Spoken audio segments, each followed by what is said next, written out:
Para você que está acordando agora, são 6h40. Esse é o momento da gente falar de saúde aqui no Bom Dia. A Sociedade Brasileira de Diabetes alerta para o crescente número de pessoas que adquiriram a doença. Já são 11% da população acima de 40 anos que sofrem com esse mal. Os hábitos e o tipo de vida em geral que a pessoa leva colabora e muito para o aparecimento da doença. A vida do seu Elvino mudou há 20 anos quando descobriu que tinha diabetes. Ele convive com muitas limitações, desde atividades do dia a dia até a alimentação. Tem a diferença que você, olha, a primeira coisa é o alimento. A segunda é você dormir, né? E andar, ela dá muita canseira.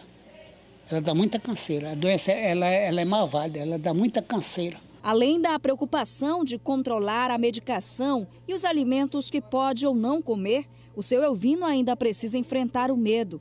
Ele já perdeu 4 irmãos por complicações decorrentes da doença. Tudo não ando descalço para não furar, não pega ferimento nenhum, né? Porque aí se você se ferir, aí o negócio pega, né? Aí eu não. É muito difícil eu sair daqui de casa. A doença afeta não só idosos, mas também crianças. Os maus hábitos contribuem para o aparecimento da diabetes, que é mais comum em pessoas obesas. Segundo o Ministério da Saúde, a estimativa de diabéticos na população acima de 40 anos é de 11%. E em menores de 18 anos é de 5,2%. A Sociedade Brasileira de Diabetes alerta que o tipo 2 da doença vem crescendo consideravelmente e ganhando características de epidemia mundial. Segundo a entidade, em 2002 existiam cerca de 173 milhões de diabéticos no mundo. E a expectativa é que em 2030 o número chegue a 300 milhões.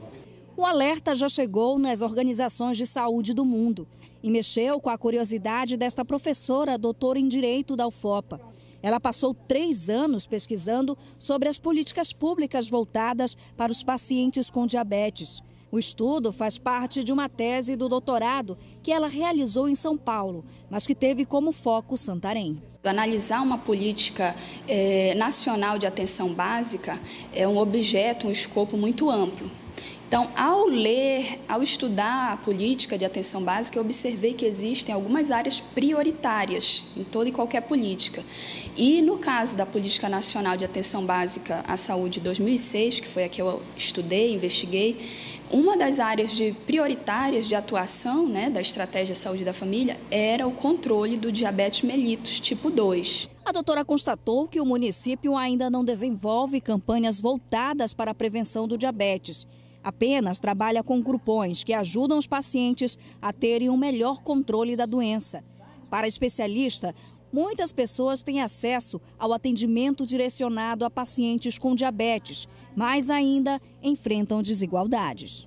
Mas, por vezes, existem, principalmente no norte do Brasil, existem estudos disso e a gente constatou também, iniquidades nesse acesso, ou seja, desigualdades nesse acesso. E a qualidade, por vezes, do acesso também é comprometida por conta da falta de algumas estruturas. Pois é, a gente está falando da saúde em Santarém em relação à diabetes. A resposta que a gente tem ao pedido efetuado sobre os casos de diabetes 1 e 2 aqui no município de Santarém, a Secretaria Municipal de Saúde informa que até o exato momento está com um número de 2.980 pacientes cadastrados no programa, que todos eles são atendidos mensalmente pelas equipes que vão aos bairros, as equipes de saúde existentes em cada bairro. Isso através daqueles grupões, onde enfatizam sobre a importância de reeducar na questão alimentar e também da prática regulares de atividades físicas, além dos testes glicêmicos também para a verificação então desses índices e tomada de medicamentos conforme prescrição médica, entre outros fatores. Todos os anos, segundo a Censa, é montada uma programação alusiva no mês de novembro, pela passagem do Dia Mundial do Diabetes, que é no dia 14 de novembro, intensificando ainda mais sobre essa patologia e fazendo também a busca ativa em relação a novos casos. Isso porque muitas pessoas talvez tenham a doença, mas nem saibam. A gente vai continuar falando sobre esse assunto porque surgem muitas dúvidas em relação a essa doença. Para isso, a gente convidou para vir ao Bom Dia Santarém, já está bem aqui ao meu lado. Tudo bem? Bom dia. O médico endocrinologista Pedro Coutinho, que vai esclarecer principais dúvidas em relação à doença. Vou convidar o senhor para a gente acompanhar algumas perguntas. Nossa equipe de reportagem foi às ruas ouvir a população em relação a isso. A gente tem a primeira pergunta aqui no telão, é do seu José Araújo. Vamos ouvi-lo. Quais são os sintomas da diabetes? Quais são? Sintomas, como eu falei há pouco, tem muita gente que tem a doença, mas nem sabe, doutor. Exatamente. A doença, muitas das vezes, ela pode passar de forma despercebida. A população, em geral, ela só começa a observar que tem alguma coisa estranha como começa a perder peso. Tá? Isso é um sistema, é um alerta, digamos assim, mas a doença ela vem bem antes dessa perda de peso. No geral, é pessoa que tem sede demais, acaba urinando várias vezes de forma até descompensada, né? Às vezes até acorda à noite para urinar. E aqueles pouquinhos? Exatamente, e vai urinando várias vezes ao dia, né? Então, aquela pessoa que mesmo comendo bastante, ele acaba tendo perda de peso. Seria estranho a pessoa comer e mesmo assim perder peso. Tem aquela pessoa também que tem alterações, às vezes, circulatórias por conta da diabetes. E algumas Sente pessoas... dormência? Dormência, às vezes nas mãos ou nos pés, geralmente é numa fase um pouquinho mais crônica da doença. Aquela pessoa que às vezes... Tem pessoas, eu já atendi no consultório, pessoas que até sabem que tem diabetes. Mas não, eu acho que isso vai passar e, na verdade, a diabetes é uma doença crônica, né? Uma doença que, a partir do momento que você adquire, se consegue diminuir a resistência insulínica, que é a maior causa da diabetes, e essa resistência insulínica faz com que você, através de mudança de hábitos de vida, de estilo, faz com que você melhore essa condição. Mas a doença, geralmente instalada, ela dificilmente é corrigida sem uso de medicamentos ou medidas profiláticas. Ainda mais ignorando, né? Tem gente que tem medo do diagnóstico também. Exatamente. Em relação à diabetes. O maior problema que a gente tem hoje em dia no consultório é o medo do diagnóstico. As pessoas têm uma dificuldade enorme em aceitar a doença, né? E eu costumo dizer para os meus pacientes, a doença precisa ser encarada de frente. Não adianta você virar a costa e achar que ela vai, como o próprio paciente disse, ela é muito traiçoeira. Ela vai gradativamente prejudicando esse paciente. Ele começa prejudicando o paciente, por exemplo, que tem diabetes. Sim. Ele tem 3 vezes mais risco de ter AVC do que qualquer um paciente.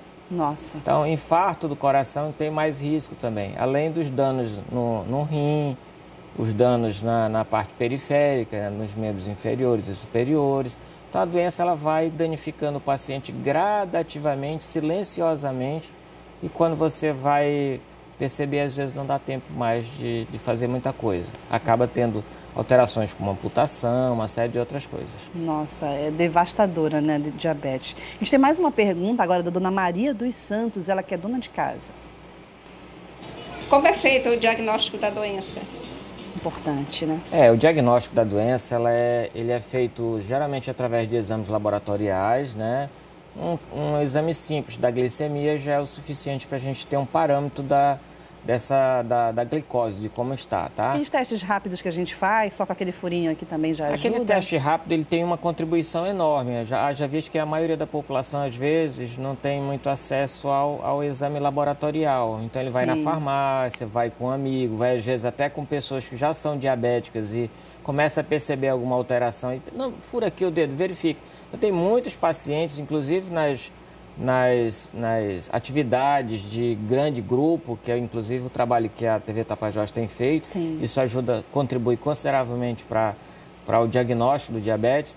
Então, um teste rápido já seria suficiente para a gente ter uma noção de como está. O ideal é que depois você consiga fazer um exame laboratorial para que tenha aí o diagnóstico definitivo dado por um médico. Aí, gente, vamos à próxima pergunta da Maria Vera Lúcia da Mota, ela que é vendedora. Sou diabética. Qual é a complicação que ela pode trazer? Essas complicações, né, a partir desse diagnóstico. A diabetes, na verdade, existem uma série de complicações que podem ocorrer. Como eu lhe falei, a diabetes normalmente começa com uma alteração a nível cerebral, o risco do paciente de ter AVC é muito maior. Ele tem as alterações renais, muitos pacientes diabéticos, principalmente numa fase mais crônica da doença, ele tende a ter alterações renais, insuficiência renais, às vezes tendo até necessidade de hemodiálise. Nossa.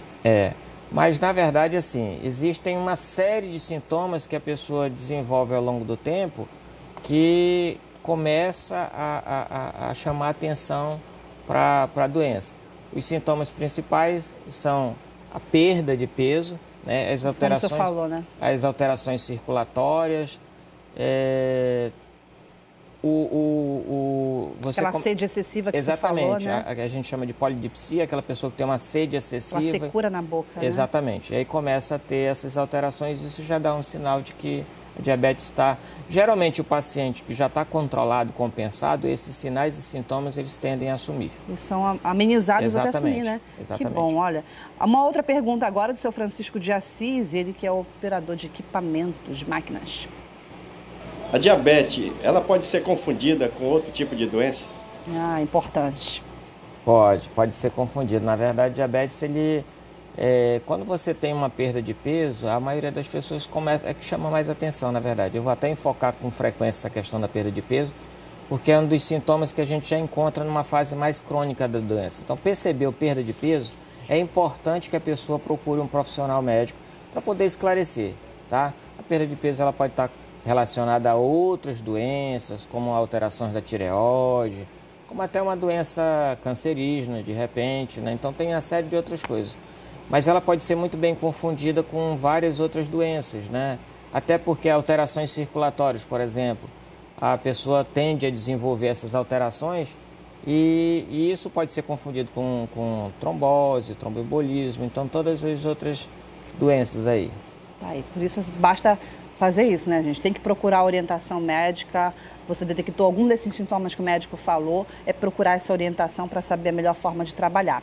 Mas a gente vai continuar com essa conversa, a gente vai só para o intervalo rapidinho e a gente já volta para continuar nossa conversa aqui com o doutor sobre diabetes. E daqui a pouquinho, são 6h52 agora.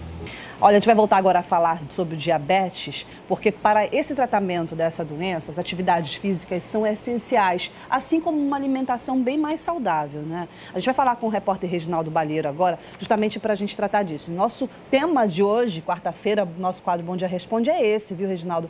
Porque são muitas dúvidas sobre a doença, assim também como as formas de se ter uma vida com um pouquinho mais de qualidade para quem já tem o diagnóstico fechado. Olha, Daniele, isso é muito importante, inclusive, discutir. Eu estava ouvindo aqui algumas perguntas, essas curiosidades, essas dúvidas. E também nós estamos aqui no Parque da Cidade, acompanhei várias pessoas já caminhando.